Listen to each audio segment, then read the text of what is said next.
given Anne knows so much about New South Wales, and she's truly going to burst everyone's bubble in this room and set the platform for future, because her speech is Utopia versus reality.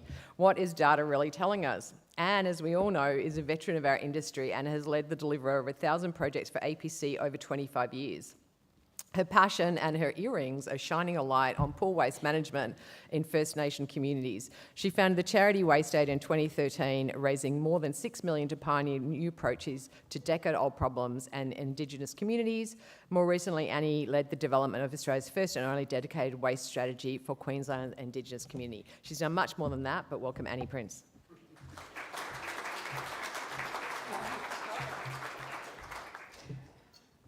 All right.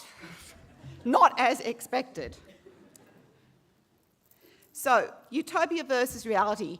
For those of you who know me, I'm very good at recycling, and part of this speech has been recycled from a conference paper I gave at the Energy from Waste conference. Hang on. Right.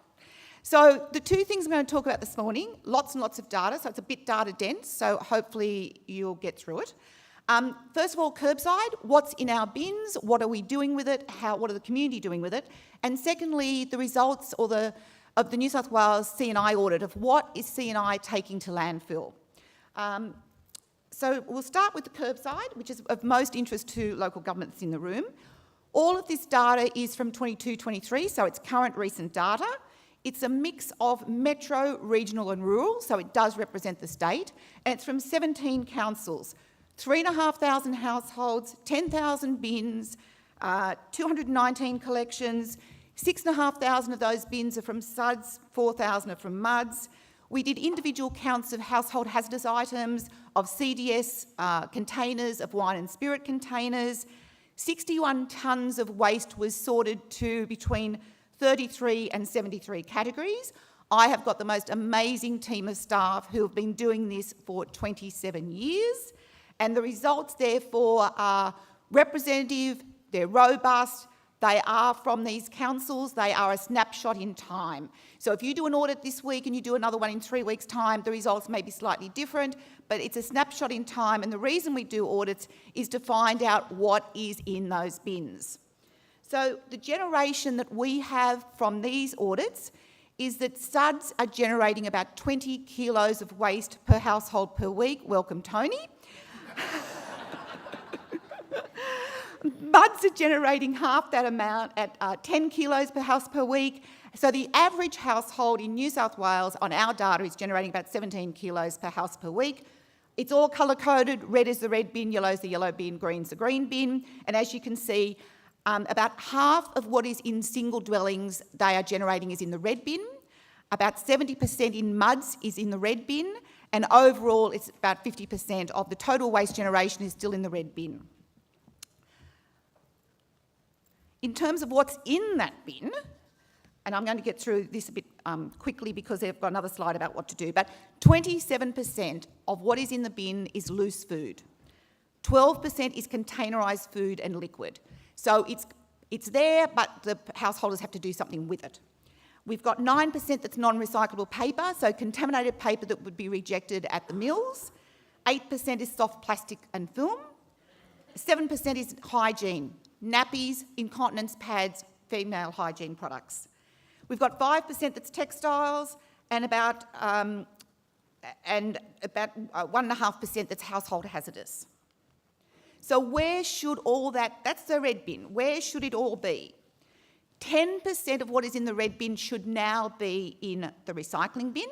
6% is containers, 4% is paper and cardboard. 3% should be in the garden organics bin. 1.4%, of which 1.1% is e-waste and 0.3% is household hazardous waste, should be at the CRC and not in the red bin at all.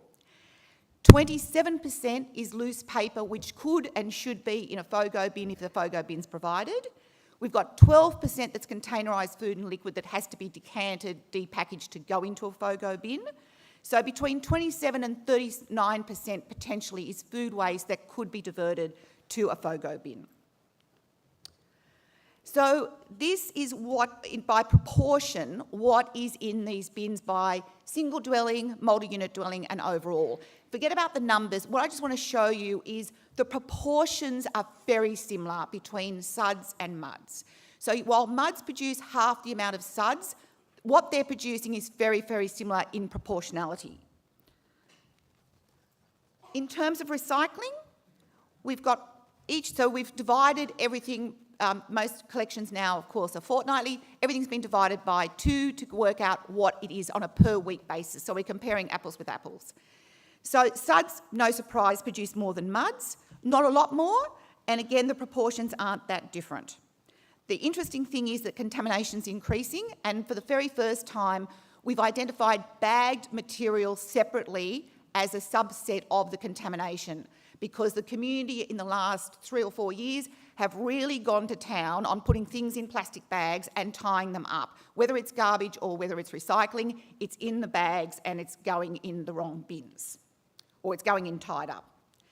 So the paper is 44%, containers is 37%, contamination is 19%. It's all contamination in the wrong direction, and most of that contamination, the equal amount of contamination is bagged material, contaminated paper, and then we've got 1% these other glass, which is a lot of that is Corningware and Pyrex and ceramics, other plastics. So people are doing the wish recycling, not sure if it can be, but it's going in there anyway in terms of plastics. 1% is textiles, again, wish recycling, hoping it may get recovered somewhere. And 1% is soft plastics and film. And this is a contamination of the councils who are not part of the Kirby soft plastics recycling program. We've got 1% almost containerised food and liquid, and then 5% of everything else. So the key message is, if you're a council and you want to educate your community, if you target, bag material, contaminated paper, glass, plastics and textiles, and send those messages to the community, that will greatly help clean up our bins. In terms of garden organics, no surprises here. Single dwellings, 6.7 kilos per house per week, and only less than 1 kilo in multi-unit dwellings. And a lot of those multi-unit dwellings, of course, have services that come in and do the lawn mowing and the garden maintenance and take it away rather than put it in bins at the actual building. But also nice, very low contamination. So the contamination is now 4%. It's creeping up year on year. The industry acceptable standards are typically less than 5%. So if this is an average, it means that some councils are above 5% and some are lower, and that's pulling the average down to 4%. But we need to watch what's happening in that space. In terms of what we're doing, how well we're recovering certain materials, so the standout here is that 95% of all garden organics which is generated is going in the right bin. We've got that right. We're very good at recycling our paper and our glass at 82%. We're pretty mediocre at doing plastics, liquid paperboard, steel and aluminium at the 50 sort of mark. And we've got 6 councils that were part of this data set that had FOGO. And the average recovery of FOGO is 34%. So we had lows of 15 and highs of 60. The average is 34%. So we're not seeing some of the numbers that are being touted around in terms of how the high recovery rates for food recovery. Overall, when you put all of those materials together, the overall average recovery of all materials is 87%. So a good story, but we all can do a bit better.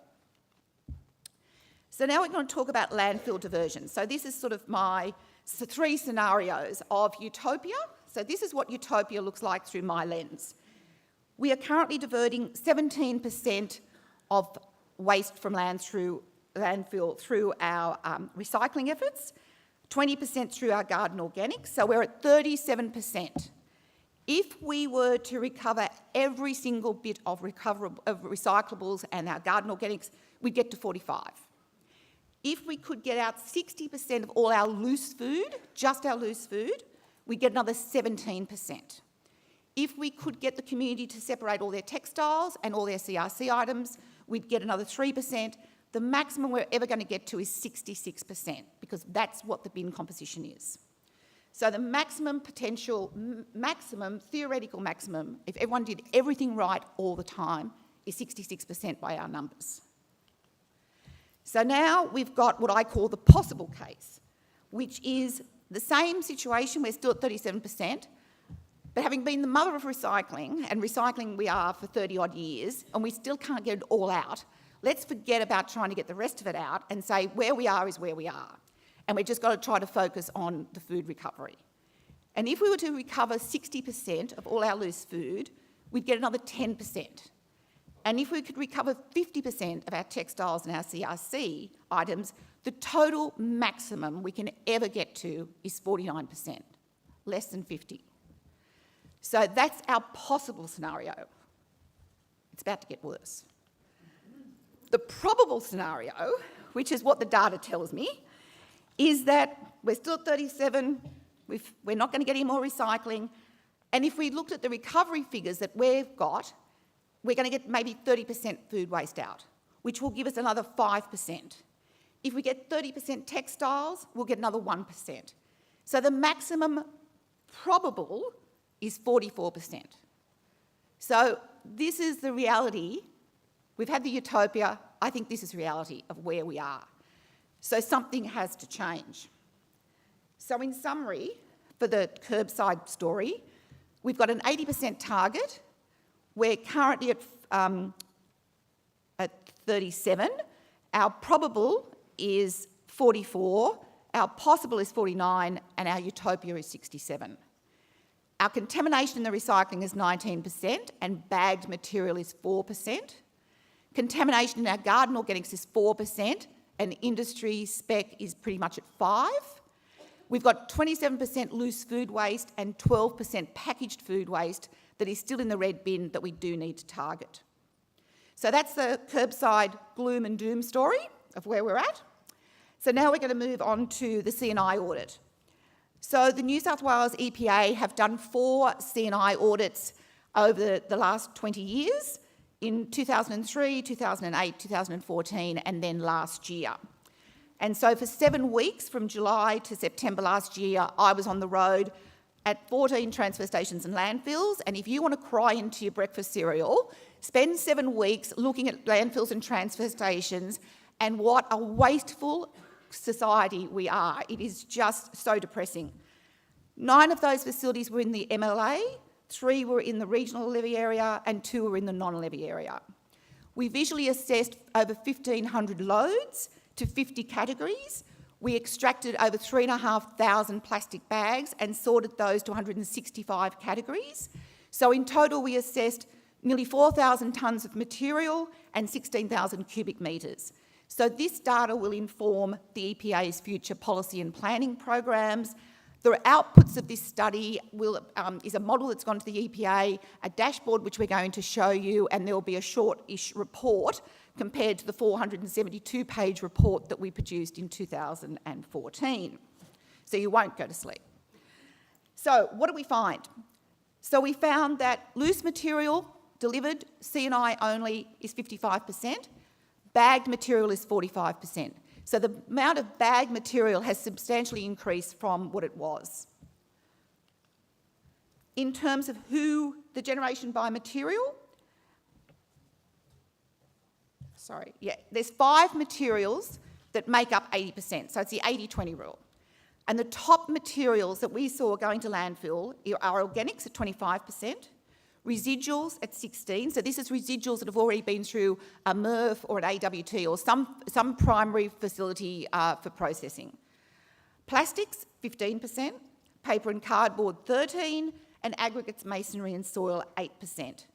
So those 5 materials account for 80% of what we saw going to landfill. Who's generating it? So 70% are unknown or other.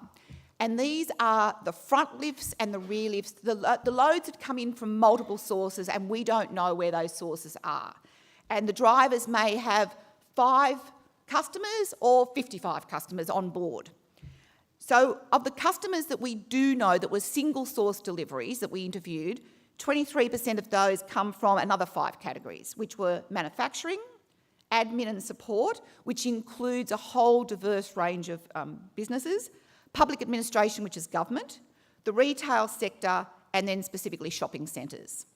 So one of the greatest challenges for all of us, and particularly for the EPA, is when we have got so much material coming from unknown, non-specific sources, as to how you target your programs around that.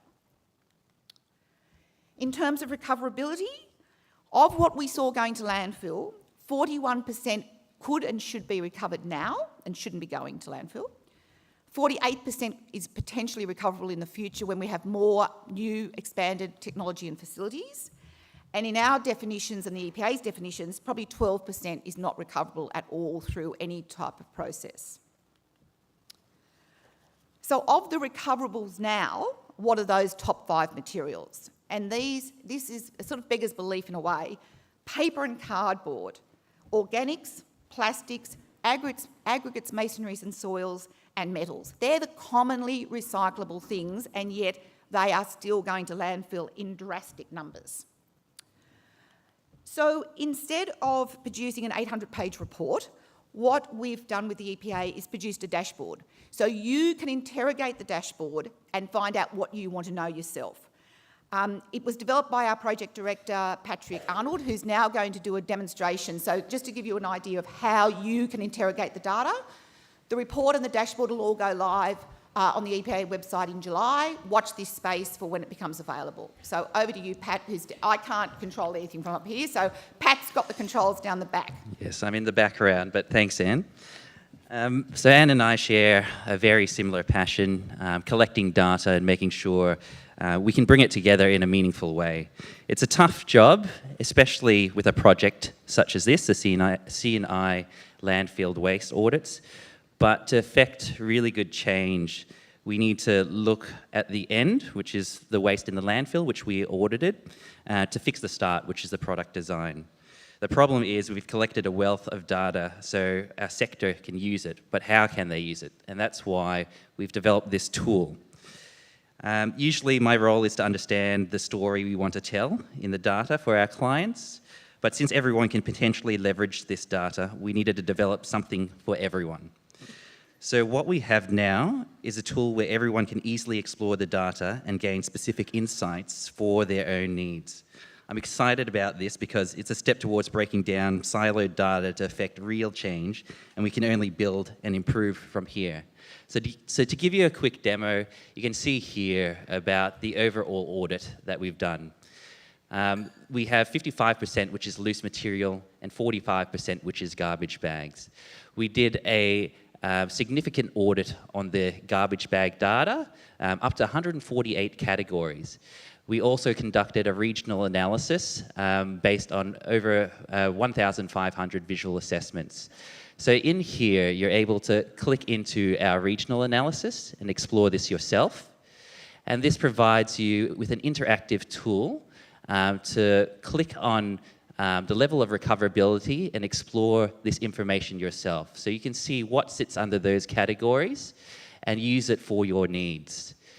Now, what else is cool about this is we're able to drill down to specific areas, so levy areas based on your needs. So metro, regional, non-levy areas, but then also drill down to specific regional groupings. So Hunter, where I'm from, or Wesrock data here. But we go a little bit further than that. We're also looking at industry sectors. So we're able to look at what the profile is, what the waste profile is from the analysis that we have done on various sectors like manufacturing, administrative support. So you're able to drill down on a lot of this information. And then if you have a specific need in terms of looking at organics, then you're able to break that down even further here and specifically drill down on organics. Now, since we have a wealth of data and there's a number of stakeholders out there that have specific needs, we also included the garbage bag analysis, which drills down into the information even more. So when we look at this, we can see a similar layout here, but this is looking at the segment that was bagged, which isn't accessible through a visual audit, but requires someone to collect those bags and break them down into the 148 categories. So the tool here allows you to, again, similar layout, drill down to the levy area or region that you want to be in. Sorry, I'm picking on Wesrock. But you can also drill down into the material streams here. So for instance, if you're looking at food organics, we have our top level categories here.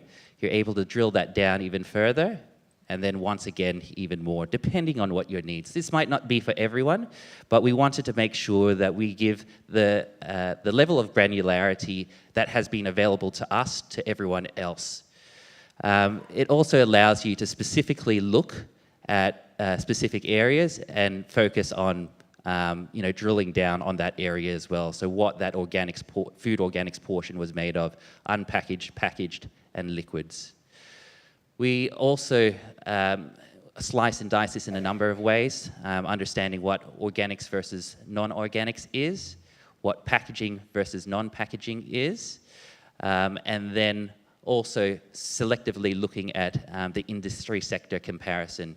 So we have this information broken down by the sector, accommodation, healthcare, shopping centre, in terms of what the generational makeup would be. Again, you'd be able to filter down by levy region, regional group, industry sector.